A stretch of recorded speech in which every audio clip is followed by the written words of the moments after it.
দেশে তেলের কোনো ঘাটতি নাই, ঘাটতি তৈরি করতেছে আমরা নিজেরাই পাবলিকাই মনে করতেছি।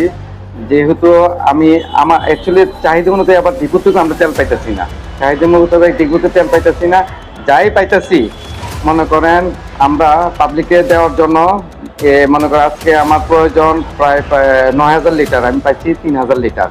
এই ৩,০০০ লিটার আমার মনে করেন ২৪ ঘন্টা বিক্রি হওয়ার কথা, এটা বিক্রি হয়ে গেছে ৩ ঘন্টার ভিতরে। একটা কাস্টমার আমি দেখলাম এক দুইবার, প্রথমে একবার নিচ্ছে, তার চিহ্নিত হয়ে গেছে, কিন্তু পরবর্তীতে সে আবার এসে নিতেছে। এই তেলগুলো ওরা নিয়ে কি করে আমি নিজে জানি না।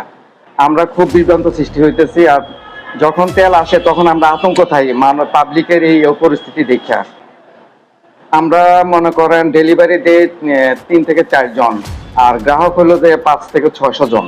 এই তাদেরকে কন্ট্রোল করতে পুলিশ প্রশাসন আমাদেরকে সহায়তা করতেছেন। ওনারা আসে, যখন কল দিই তখন ওনারা আসেন, আসে ওনারা যথেষ্ট সহায়তা করতেছেন। তারাও কিন্তু অনেক সময় পারতেছে না, এরকম অবস্থা হয়ে গেছে। আমাদের অকটেন বিক্রি করতেছি ১২০ টাকা ২৫ পয়সা, পেট্রোল ১১৬ টাকা ১৯ পয়সা, আর ডিজেল ১০০ টাকা ১২ পয়সা। আমাদের যা রেট সরকারের নির্ধারণ করছে ওই রেটে আমরা বিক্রি করতেছি। এর এদিক সেদিক আমরা করা সম্ভব না।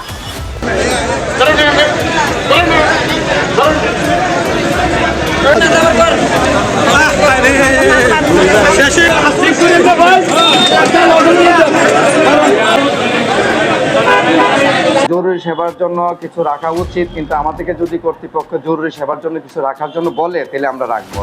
আর যদি না এরকম ধরনের চিঠি না দেয়, যদি আমরা জরুরি সেবা আমি যদি রাখি, হঠাৎ করে যদি কোনো একটা মোবাইল টিম আইসা যদি বলে যে আপনি তেল থাকা সত্ত্বেও আপনি তেল দিচ্ছেন না, তাহলে আমাদেরকে ফাইন্ড আউট করবে, জরিমানা করবে।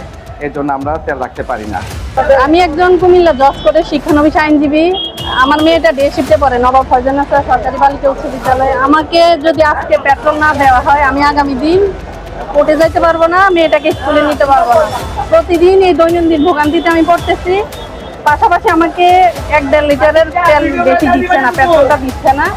যদি একদিন ২০০-র বদলে ৩০০ টাকা চাচ্ছি, নিষেধ করে দিচ্ছি। আমার বিনীত অনুরোধ, আমাদের মহিলাদের, বাচ্চাদের, আমাদের অন্তত সিরিয়ালটা যেন একটু সামনে দিয়ে দেয়, আমরা যেন এই ভোগান্তির শিকার থেকে মুক্তি পাই। ৬টার সময় আইয়া আমি ওই যে কানাবিলের রাস্তা মাথার দাঁড়াইছি, এই সময় গাড়ি খুব কম ছিল। দুটো ঘন্টার সামনে দিয়ে পরনে আমি আর আগে একটু ভারী না, ফটাফট সব ঘন্টা ঢুকতে জানাই। আমি ৬টা থেকে এই পর্যন্ত এখন কটা বাজে দেখেন, না তেল পাই নাই না। গাড়ি তো ওই বাম্পার ভাঙ্গে লাইছি, এই যে সামনের দিক দিয়ে। আমি গত 2 দিন এসে গেছি, পাই নাই। এখন মাগরিবের সময় আসছি, এখন পর্যন্ত পাইতেছি না। আমরা বাংলাদেশের জনগণ, আমাদের ট্যাক্সের টাকা যে দেশ চলে, আমরা তো কষ্ট করবো কেন? তেল তো সরকার বলতেছে, মন্ত্রী বলতেছে তেলের অভাব নাই, অসংখ্য তেল আছে।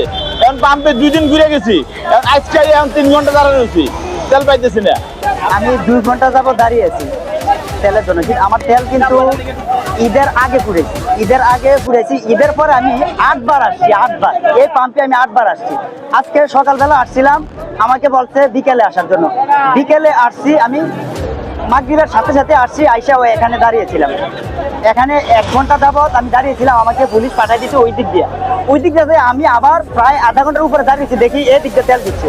এই অনিয়ম দেখে আমি আবার এদিক দিয়ে আসছি। 3 ঘন্টা ধরে আসছি, এর আগে 2 দিন আসছি, তেল আসে না। আজকে আসছিলাম 3টা 3:30 দিকে, বলছে সন্ধ্যা 6টার দিকে তেল দেবে। এখন 6টার দিকে আসছি, এখন প্রায় 8টার কাছাকাছি। এখন পরে 2 ঘন্টা আমরা কাছে এখন তেল এখনো পাইনি।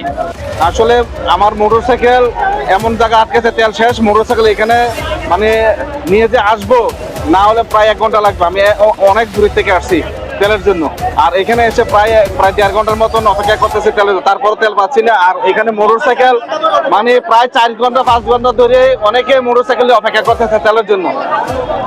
এখন আমরা জানি না যে এই দুর্ভোগ আমাদের কবে কমবে। আমরা চাই সরকার অন্তত জ্বালানি মন্ত্রণালয় যাতে এই দিকে দৃষ্টি দেয়। আমরা যতটুকু জানি বাংলাদেশের তেলের কোনো কমতি নেই। আমি 6:30 চালাইছি, এখন 8টার উপরে বাজে।